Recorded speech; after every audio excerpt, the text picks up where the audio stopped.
You are welcome to my YouTube channel, and in this online class we are going to take up pronoun, its definition and kinds. Please keep watching the video. Pronoun जिसे हिंदी में सर्वनाम कहते हैं और इसकी definition इस तरह से है, a pronoun is a word which is used in place of a noun. वे शब्द जो संज्ञा के बदले प्रयुक्त होते हैं उन्हें हम सर्वनाम कहते हैं। एग्जाम्पल के लिए Ram is honest,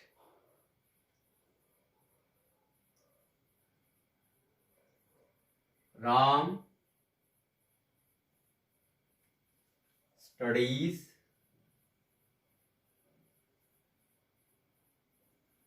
in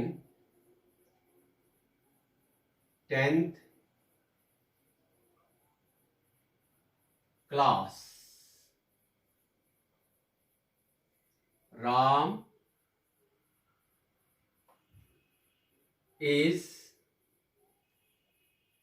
a very brilliant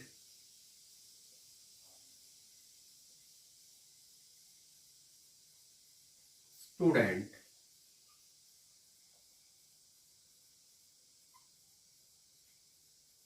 Ram always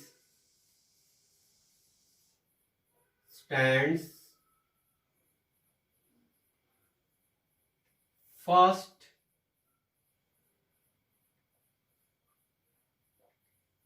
in the class.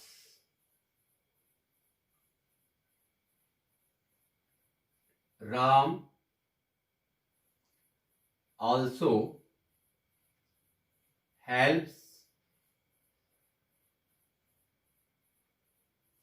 all the friends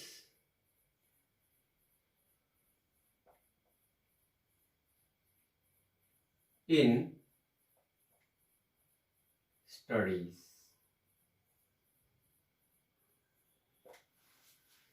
Ram is honest, Ram ईमानदार है। Ram studies in 10th class, Ram 10वीं कक्षा में पढ़ता है। Ram is a very brilliant student, Ram बहुत ही बुद्धिमान छात्र है। Ram always stands first in the class, Ram हमेशा कक्षा में प्रथम आता है।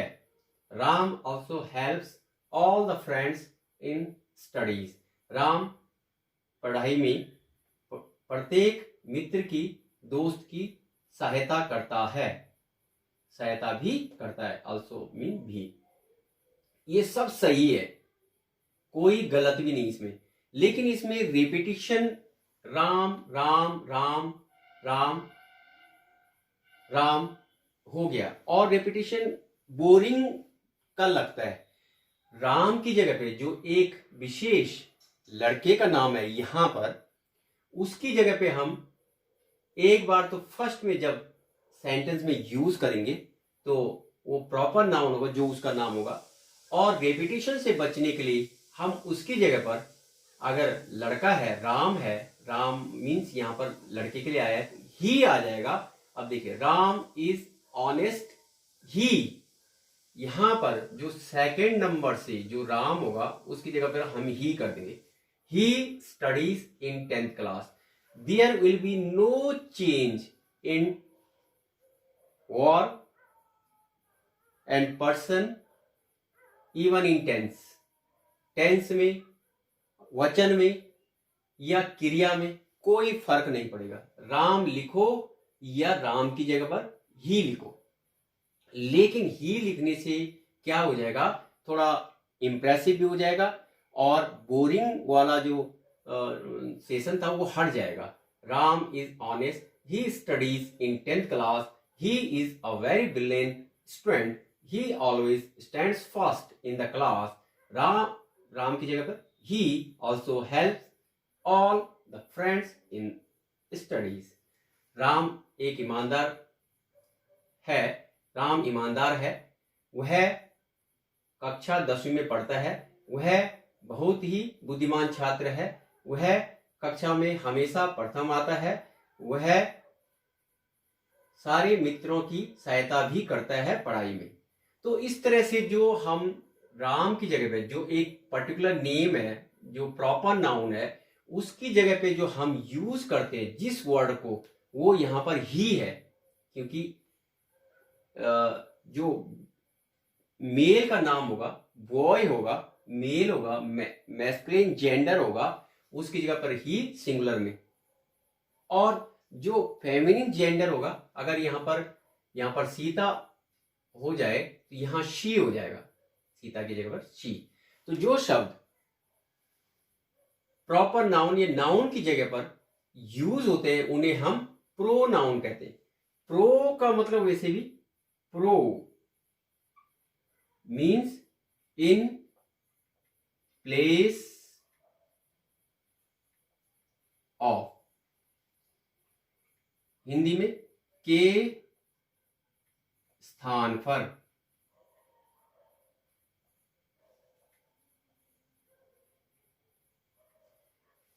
और प्रो का मतलब तो हो गया के स्थान पर। नाउन, नाउन इससे पहले जो क्लास हुई थी उसमें नाउन क्लियर कर रखा है। नाउन अ नेमिंग वर्ड,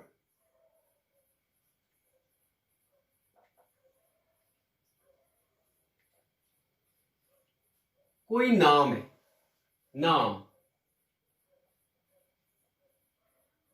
संज्ञा, नेमिंग वर्ड, नाम वाला शब्द। जैसे नाम वाला शब्द क्या? राम, रहीम, रोहित, सीता,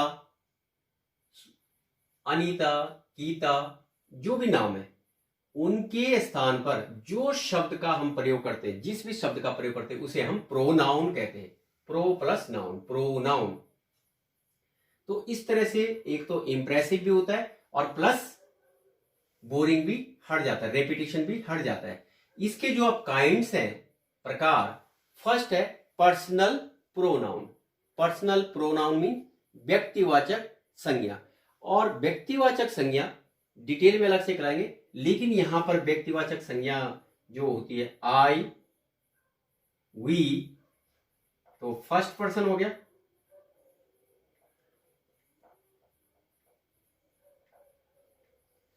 और यू सेकेंड पर्सन। और बाकी he, she, they, it, any name third person हो जाएंगे।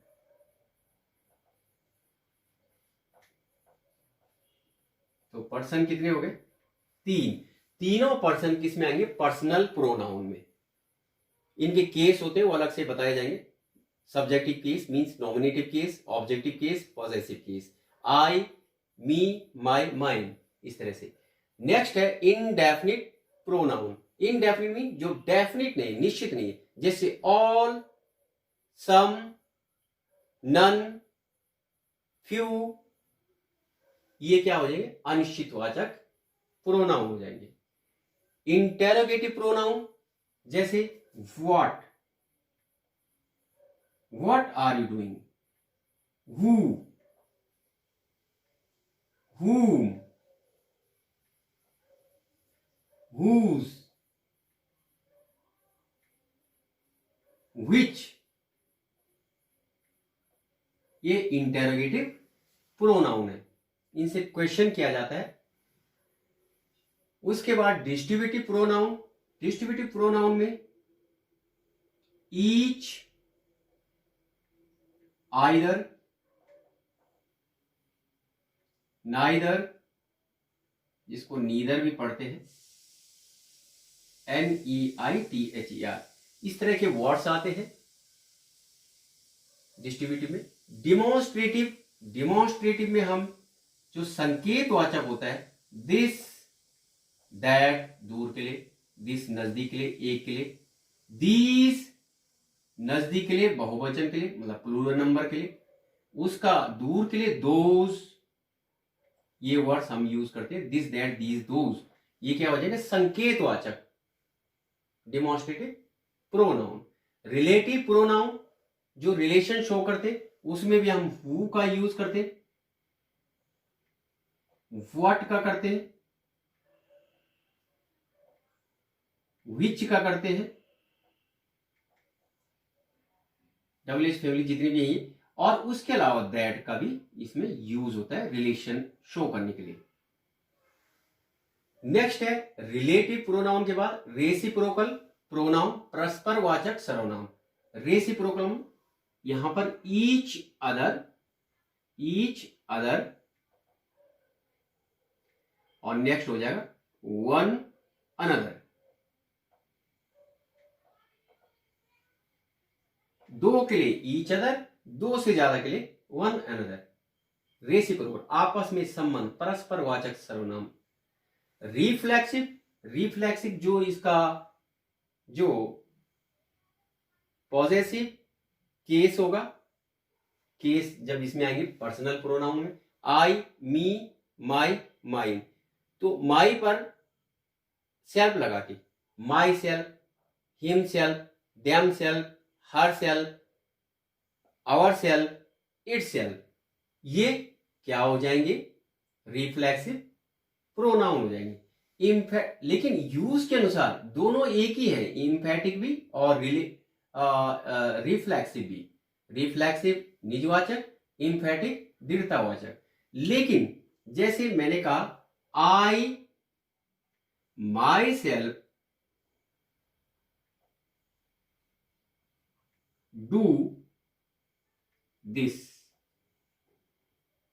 वर्क, मैं अपने आप यह कार्य करता हूं। यहां पर आई के बाद मतलब सब्जेक्ट के बाद डायरेक्ट अगर सेल्फ वाला जो प्रोनाउन है वो आ जाए तो उसको हम कहते हैं इम्फेटिक प्रोनाउन। लेकिन अगर इसको बाद में लाया जाए, जैसे I do this work my self,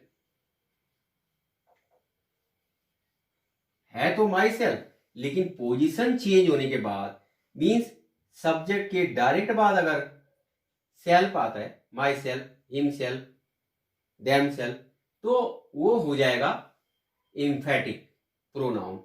और अगर और के बाद आता है वो हो जाएगा रिफ्लेक्सिव प्रोनाउन। उसके बाद एक्सक्लेमेटरी प्रोनाउन।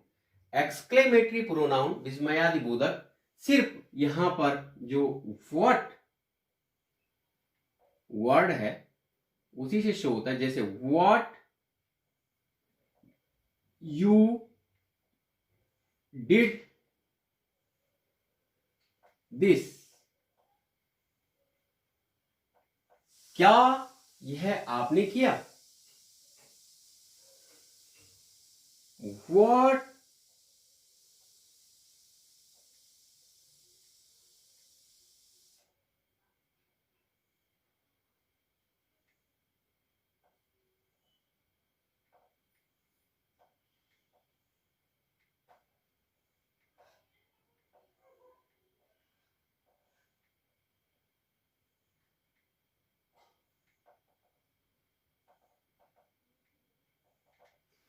क्या आपने अपना पर्स कहां खो दिया है।